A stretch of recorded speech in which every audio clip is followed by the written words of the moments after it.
Motion. Here we are. Mr. Riley, in clause number 23, DCCR 0262, I have a motion to revoke your community supervision. Shows that you were placed on probation June 11th of 2024 for evading arrest or detention with the use of a vehicle, third-degree felony. That was an 8-year term in prison that was probated for 8 years. Is that correct? Yes. The motion alleges that you violated your probation. Count 1 alleges that you committed the offense of driving while intoxicated, a Class B misdemeanor, on March 31st of 2026 here in Jefferson County, Texas. Is that true or not true? True or not true? True. Thank you. Count 2 alleges that you violated the condition of your probation to avoid injurious or vicious habits and that you tested positive for alcohol March 19th of 2026. Is that true or not true? Count 3 alleges that you violated the condition of your probation to conduct yourself in a courteous and professional manner at all times. And it states that you were belligerent and combative, refusing to comply with the directions when you were arrested by the Port Arthur Police Department on March 31st of 2026. And is that true or not true? I'm sorry. True. Count 4 alleges that you failed to provide verification of performing the community service hours as required. Is that true or not true? I didn't know about that. He said he didn't know about it. You didn't know you had community service hours. I don't believe that for a second, but I'll put not true on it. Probation goes over that your very first meeting. It's in your paperwork, but obviously you have community service. You know that now. And so if I go along with this agreement, you're definitely going to have to get that taken care of. You understand? Yes. Okay. Count 5 alleges that you were at a location other than your residence at approximately 11:49 p.m. March 31st of 2026. Is that true or not true? That's not true. At the time, He's trying. That's when you were arrested, right? The issue, Judge, is that he was on his way home and he got in a wreck. He was leaving before his curfew. I've explained that to him. He can explain why he was out after his curfew, but he was, So you had a wreck while you were driving drunk. it's 8:30. Well, I stayed up the street. Where were you at 11:49? Were you at I home? was gone. I was in the cop car. Okay.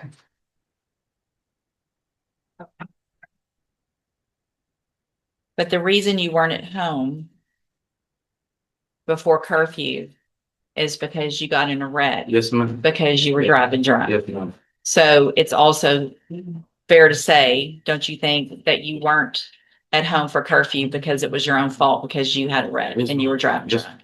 Okay. So is that true or not true that you were out past curfew? Count 6 alleges that you provided a urine sample, which this is the same really as the other one. This says he tested positive for alcohol. So, okay, count 7. Same with 7, Judge. I think maybe we could just move to 8 and be finished with it. Okay, yeah, those are the same. Count 8 alleges that you failed to submit to alcohol and or drug screening February 6th of 2026 and March 9th of 2026. And is that true or not true? And then count 9, that was count 8, I'm sorry. Count 9 alleges that you failed to pay your court assessed fees as directed. As of April 2nd of 2026, you were $685 behind. Is that true? Yes, sure. Okay. Did you enter your pleas of true to counts 1, 2, 3, 5, 8, and 9 freely and voluntarily? And did you plead true to those because they're actually true? So this agreement says Safe P from the beginning. Am I to assume that Right. he's already been through Safe P? I think if the court would allow, Ms. Cole has some things to add about that and a little bit about his attitude for the court to maybe help us get off on the right track if you follow this agreement. I did also inquire with Port Arthur Police Department yesterday about that new offense. It has not yet been submitted. The court does follow this agreement. I will ask that they submit it this week so that he can enter a plea to it because I'd like it for the conviction. For sure. How are you, ma'am? Good, how are you? Would you please raise your right hand? Do you swear or affirm the testimony you're going to give in this hearing will be the truth, the whole truth, and nothing but the truth? Yes, sir. Thank you. Mr. Riley did complete the entire safety continuum. So he went from the unit placement to the residential aftercare to the 9-month outpatient aftercare. Right when I was getting ready to transfer him to another caseload, he had the incident with drinking and driving. I went and saw him at the jail, and the problem that we've had is his willingness to take accountability. That escalated fast. After admitting the probation violations, the focus shifted entirely to sentencing and the result: 6 years in prison.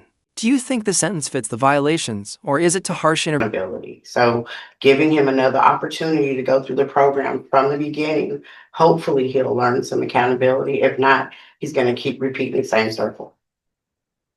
You understand what she's saying? Yes, ma'am. Which is kind of what I heard a little bit today, you know, just trying to take some responsibility, but not full responsibility.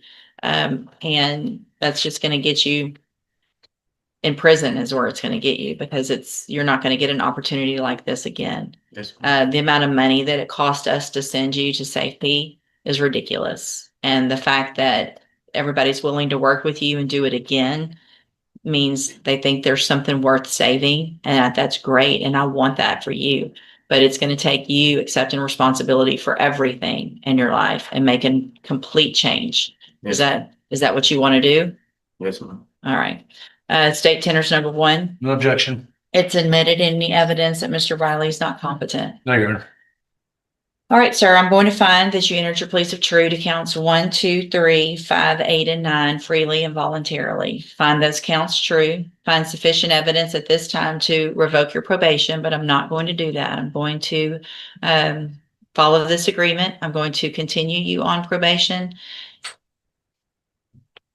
I'm going to order that as a condition of your probation, you enter and successfully complete the SAFE program.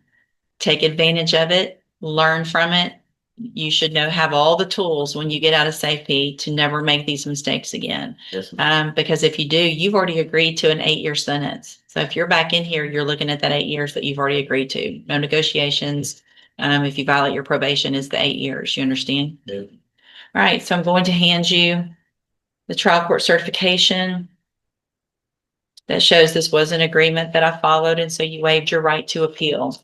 I wish you the best of luck, sir. It's print. Give me just a second.